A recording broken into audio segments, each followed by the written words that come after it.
How are you feeling about the fact that a year down the line, we still that's still the situation? Is this the norm now? Yes, regrettably, good morning, Jess. Regrettably, that seems to be the norm. As a matter of fact, this commemoration this year is going to be at the same venue as we held it last year, which is somewhere in Gauteng. And we also had the commemorative lecture on Wednesday, I think, which was also held in Gauteng. So we're hoping that next year it will be different.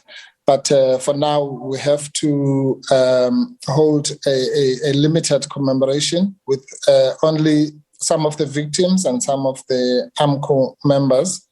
And yes, we hope that it will go as well as it did last year. Darkest moments, and I go back to the 8th celebrations where you were able to tell President Cyril Ramaphosa that the issue of an apology is more important to the mine workers than the money because they want closure. And this morning we're reporting yet again that President Cyril Ramaphosa has not advanced such. Yes, unfortunately, sadly, we will be reporting that to the nation and to the workers this afternoon. And we also will be reporting what is going to be done about it, because I think that the patience of the workers has now been stretched to the limit. You would have heard that AMCU, since the 8th anniversary, AMCU sent we sent a deadline, and they sent about 2 letters to President Ramaphosa, simply just to honor the undertakings that he made in 2018 in front of the international community. That he would go there, which he has not done, but also to deal with the compensation, the outstanding compensation that has not yet been fully paid to the workers. And there are steps that have been taken, but those will be reported to the meeting itself. Yeah. You also gave an ultimatum for the president to apologize, or you're approaching the courts. How far is that process? Yes, that is what I'm talking about, when I say it will be reported at the meeting. I can say now that, yes, the courts have been approached, and hopefully soon that court case will commence, and the president will then have to be forced to apologize by the court, or he will have to do it voluntarily to avoid that court action. But certainly there are steps that have since been taken, and as I say, it was even beyond the deadline that we had put, because there were other overtures that were made, which also came to zero. Now, as we mark this day, a weekly newspaper is reporting that government has paid 5.5 million to fund the former police commissioner Riapiega's battle against scathing findings of the Marikana Commission at the taxpayers' cost. What are your thoughts about this?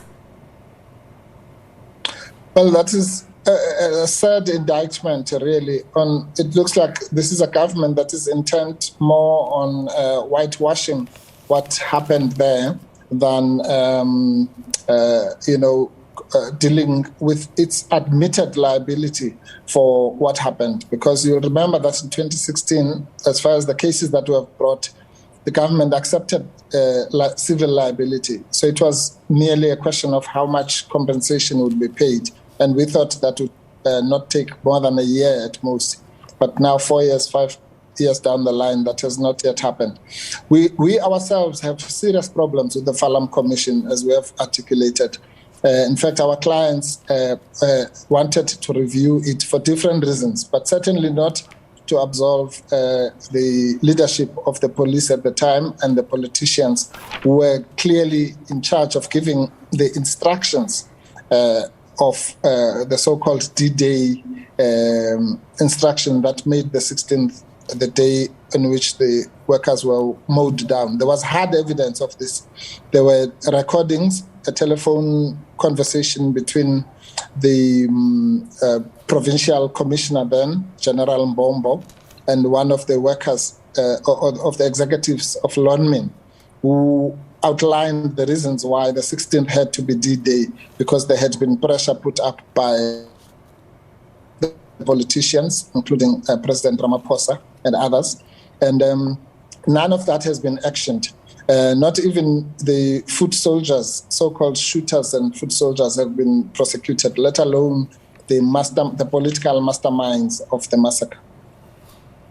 We're reporting today, one of our inserts are talking about children of the victims who have been taken through school. As tempting as it is to only speak about the negatives, are there any positives in the story in terms of government's reaction? Oh, yes, certainly there are positives. I saw that piece about the school kids and the bursaries. That is certainly a positive. The company also did employ some of the widows and gave them some jobs, and I think even places to stay. That is also a positive. AMCU has built many houses for the deceased families in the rural areas. That's a serious positive. So, no, certainly there have been positives. And of course, there have been these promises of apologies and contrition, which have not come to fruition. But the issue is that not enough has been done. And certainly, I don't think even the most skeptical among us would have thought that 9 years, 10 years down the line, this matter would still not be given priority. There is no doubt in my mind, having interacted with this matter for so many years, that if the government was serious and took it seriously and literally said, look, we're going to do this year, we're going to put aside some money, we're going to close down the doors and sit down and negotiate and get this thing out of the way. It would have long been done, more than 5 or 6 years ago. If the NPA had also put in a team and said, we're going to do the prosecutions this year or in the next 6 months or in the next 2 years or whatever, we're going to knuckle down, those prosecutions would have long been finished now, and people would have either been convicted or acquitted, but there would have been a finality. I call it another massacre of the victims, because some of them have actually passed on in the period of these undue delays, and therefore the tragedy has been multiplied on their part. It's very, very sad that a government that claims to care, that has admitted liability, can spend more money trying to absolve itself from responsibility than caring for the victims. I have no doubt that if these victims were not black poor people, if they were people of another race, we would have not. This matter would have been resolved a long time ago, and it's a sad indictment on our part. That's another tragedy of it all. And one of the injured earlier was saying that the injured have not been given any consideration at all. Are you able to give us an update here if there is any plan for those who were injured? Well, safe to say that, the plan is to try and put maximum pressure and maybe to solicit public participation and even the media to monitor the story and not only deal with it in August, but, maybe have monthly updates from the government as to what is happening. The tragedy, of course, is the fact that the most seriously injured people are the ones who have not been paid at all, not even 1 cent. And some of those people have bullets lodged in their bodies. Some of them have head injuries. Some of them will never be able to work again. And as I say, some of them have even passed on or have left and gone back to the rural areas because they no longer are of any use to the mining company. And those are the people who really break our hearts, because it's a helpless situation. And even if the compensation comes for them, some of them, it might just be too late. Another characterization you've given of the event, you've said the sad thing about this event is that these people, these miners, were killed by their own government. I just want to ask you two things. On the one, just from a legal point of view maybe, why is it that President Cyril Ramaphosa is delaying this apology? And also, two, I want to ask you, besides the apology, what can be done to right the wrongs of Marikana? Well, the question as to why President Ramaphosa has not honored his own commitments must be posed to him. There must be something that happened in, 2018, it's now 2021. He said at the funeral of Comrade Winnie Mandela in Orlando Stadium, in front of the entire world, that he was going to go there. He was going to go with Julius Malema. Absolutely. He made an undertaking to the country and to the world that he was going to ask the president of the EFF to accompany him to that place. And I'm quite sure that he has some explanation as to why almost 3 years later he has not done so. On your second question, there are many other things that have been asked for, even in the court action that is now going to be underway. It's the apology, yes, it's an acknowledgement, declaration of liability, but there's also other issues such as building a monument around the area. As you saw the pictures today, that koppie has not even been fenced. So it's just any other koppie. Nobody can tell you that this is a place where such a tragic and historical event occurred. Just small things like that, putting up a plaque with the names, participation of the families in that project. Those are some of the non-financial demands or requests that are part of the court action. Advocate Mpofu, I spoke earlier about the former police commissioner going to the courts to try and overturn the outcomes of the Phalanx Commission. Let's just finally look at the Phalanx Commission, its outcomes. Lonmin did not use best endeavors to resolve disputes that arose between itself and workers. Lonmin did not respond appropriately to the threat of and the outbreak of violence. It failed to employ sufficient safeguards and measures to ensure safety of its employees, and insisted that its employees who were not striking should come to work despite the fact that it knew that it was not in a position to protect them. Just take us back to the Phalanx Commission. You were there right from the beginning, and you stated afterwards that you were not completely pleased with the outcomes. How should we be engaging with that document that has not been, a huge chunk of has not been implemented all these years down the line?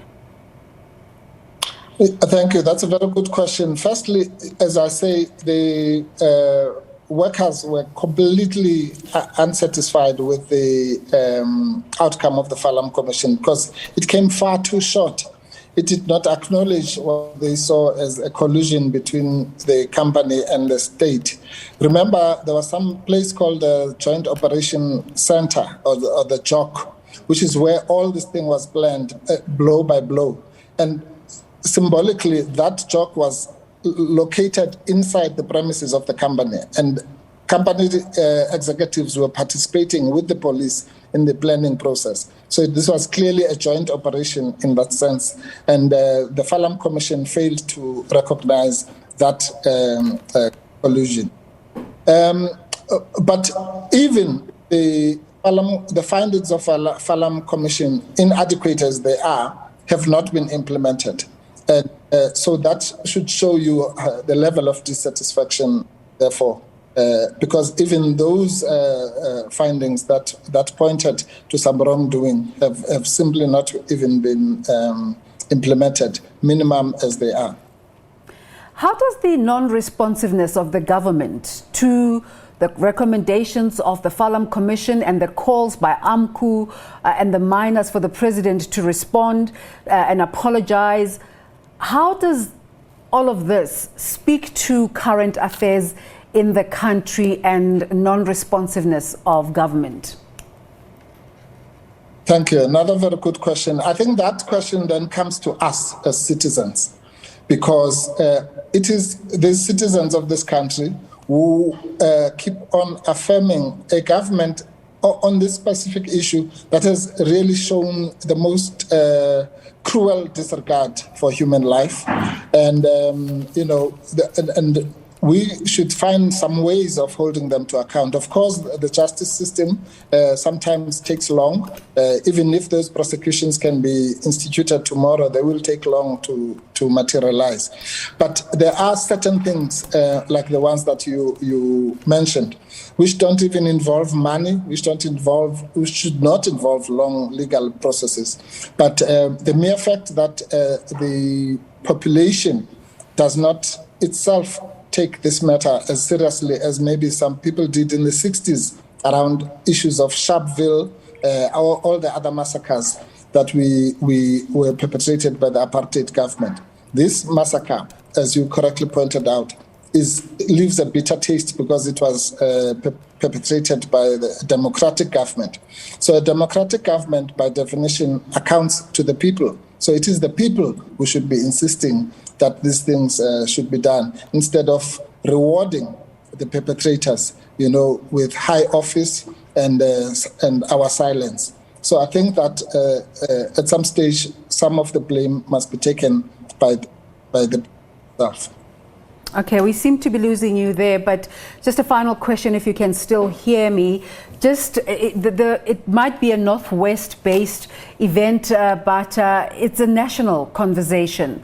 How should South Africans be remembering Marikana going forward? Yes, thank you. Well, it's certainly not a Northwest event anymore. It's a national tragedy. To some extent, it's a national tragedy. And that's part of really what we should be doing. As our forebears did in the 1960s, after the Sharpeville massacre, that was turned into an international event. And it was a turning point in the struggle of the poor and the oppressed people of South Africa. Marikana should be seen exactly the same light, and maybe even more so. And the underlying issues should be resolved. The underlying issues are not so much, the bullets that were fired. It's the inequality, and some of the reporting that has gone over the weekend in the area of Nkaneng, which is around Marikana, which shows that area, the strife and the poverty, there's still no electricity, there's still no sanitation, no roads, and those are the issues that led to the Marikana massacre, the underlying issues. Those have not been addressed, so we're still sitting on a time bomb, and it will explode, because it is the fundamental issues of the collusion between the state and business, and looking the other way, and even aiding and abetting the inequality that is happening not just in the mining industry but generally. And therefore, that is why Marikana, in many, many years to come, when we are all long gone, will be seen as the symbolization of the fact that actually the oppression that has happened in the past 400 years has continued even under the black government. So as we approach the 9th commemoration, it's the day today, and who are your clients? You've mentioned that some of them have passed away. Who are your clients, and what brief are they giving you as this continues? Well, okay, there are three primary groups of victims. The first group was the group that was arrested. We call them the unlawfully arrested people. That's the only group that has been fully compensated so far. Then we have the seriously injured people, the ones that I described earlier. That group is about 40 to 50 people, and all of them have not been compensated at all. And then I represent both of those groups. And then there's a third group, which is represented by SERI, which is a Socio-Economic Rights Institute. And those are the deceased miners and the widows and the surviving family members. And and I spoke to their lawyers. We collaborate quite a lot. We went to meet with the NPA together with them, for example, a month or two ago, to try and find what progress is there in the prosecution, on the prosecution side. But as far as the compensation is concerned, with the deceased miners, they have only paid what we lawyers call loss of support. So their full compensation has also not been paid. So those are the broad victims. As far as the cases are concerned, there are cases which we've instructions for, but which have been put in abeyance. One involves the Phalanx Commission, and then the other one is the one against President Cyril Ramaphosa and Lon Min, which I will be reporting about this afternoon. Of course, as you say, you're taking part in the commemoration, and we hope to see you there. Thank you for your time. Advocate Dali Mpofu is one of the legal representatives of the miners in the Marikana matter. Let's take a